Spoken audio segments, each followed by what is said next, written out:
Hey everyone, my name is Mark Fairley for The Fuel Project, and in this video we're going to talk about some changes that are coming for this ministry in the coming months and indeed in the coming years.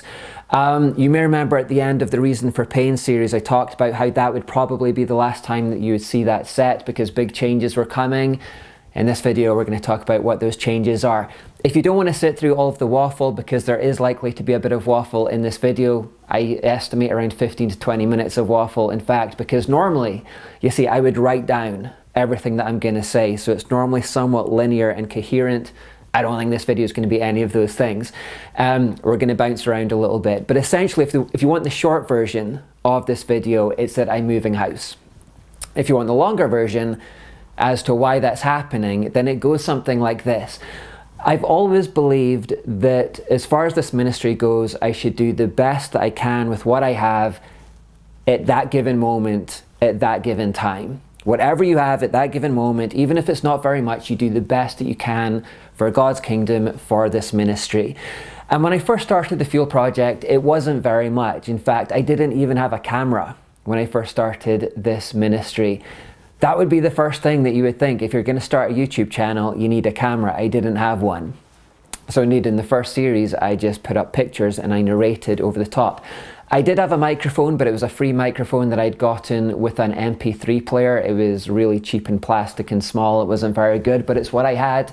So that's what I used at the time. I did have a laptop as well at that time, but it was a very low grade laptop, a very low spec laptop. If you're old enough to remember back this far, Intel used to make two kinds of processor, the Pentium, which was the top grade level, and then the Celeron, which was the budget entry level model.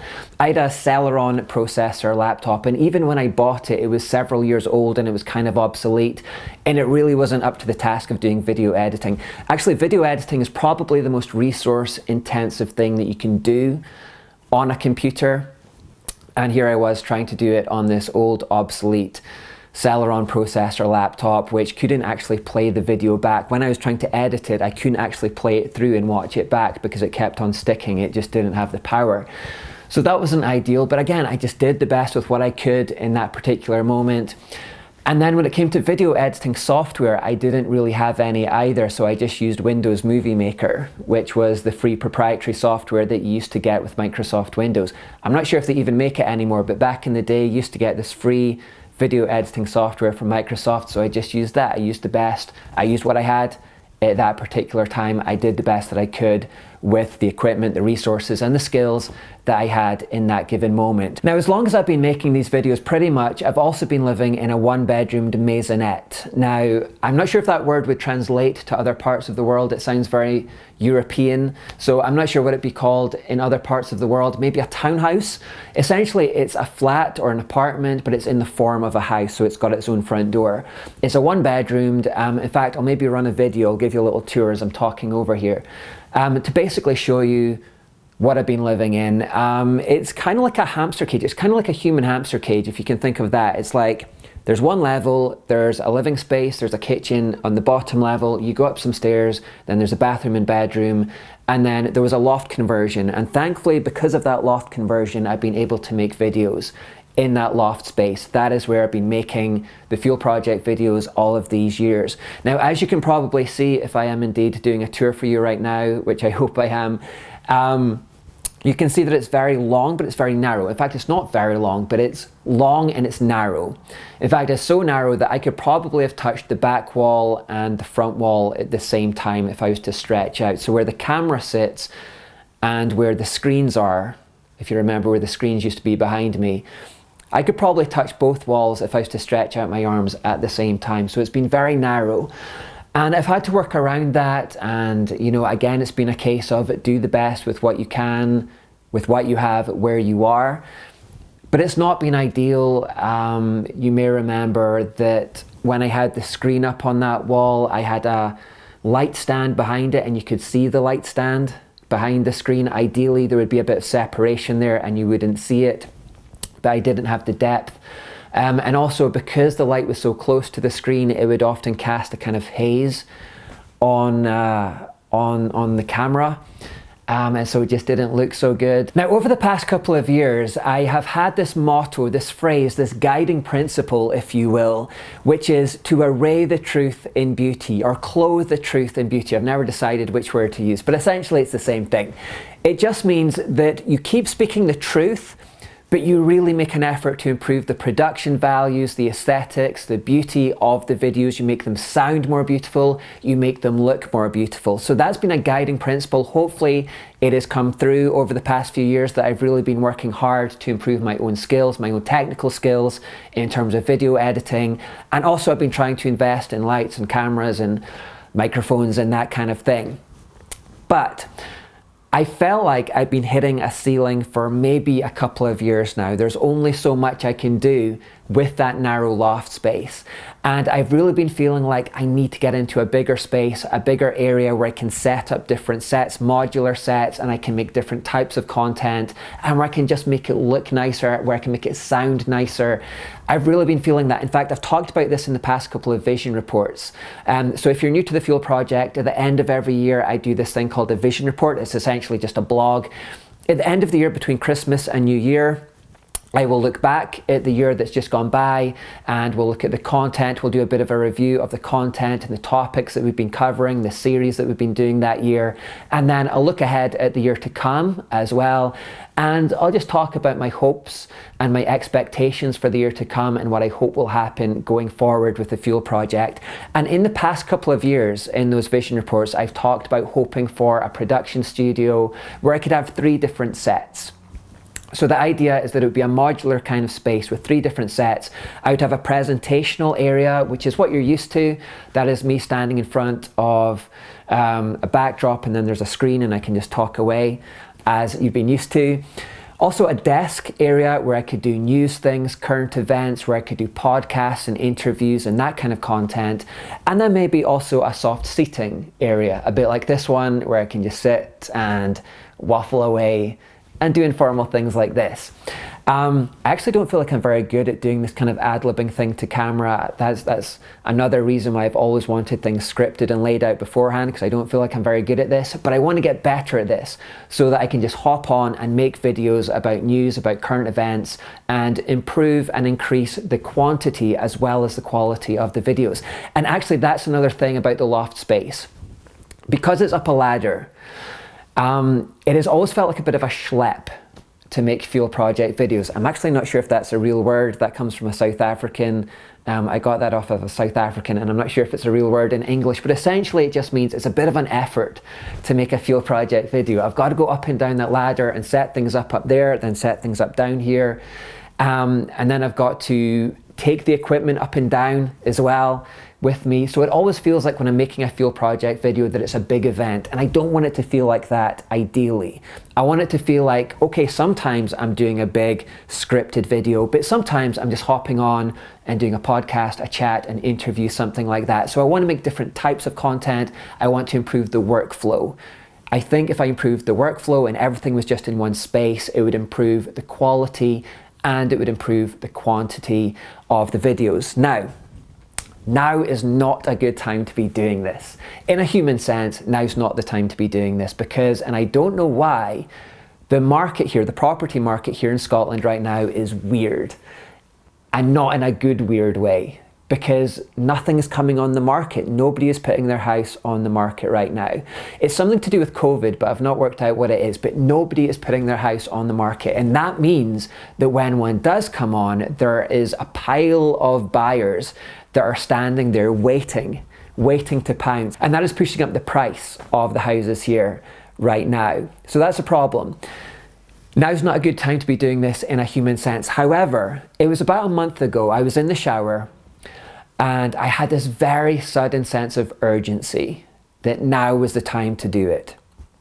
Now was the time to do it. I hope that was the Holy Spirit. I just had this real sense, almost an overwhelming sense of urgency. Now, do it now. This is the time. You've been thinking about this for 2 years. Now, do it, do it, do it, do it. So I'm hoping that was the Holy Spirit, but I think it was also because I was looking ahead at the series that is to come next for the Fuel Project. And I saw that the next series is going to be large. It's going to be big. And I'm not talking about in terms of popularity. I'm just talking about in terms of the scale or the scope of this series. It's going to be the most complex and detailed and involved series that I've done in a long, long time, I think, as I look ahead at it. And it's essentially going to be based around the War and Truth from 2017. In fact, probably the beginning of it is going to be near exactly the War and Truth, but then we're just going to go a lot more detailed into cancel culture, the woke movement, postmodernism, cultural Marxism, all of these different detailed areas that are currently affecting our lives, globalism,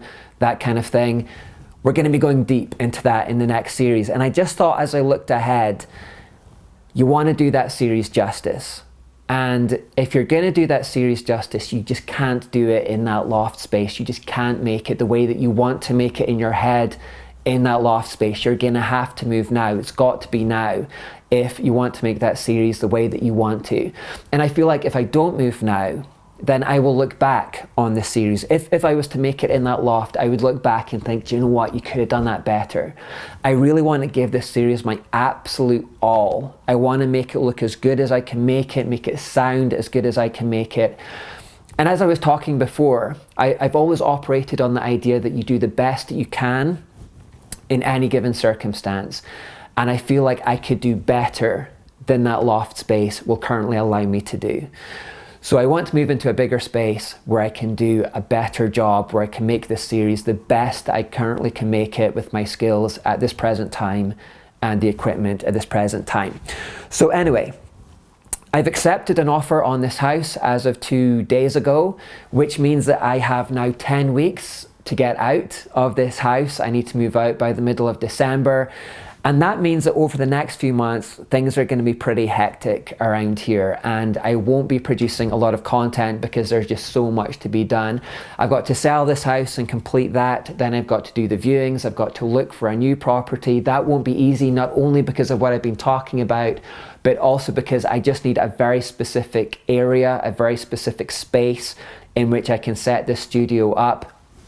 I'm then going to have to build it. I'm hoping to do a lot of that myself, and I've never done that before in my life, so I've got no idea how that's going to go.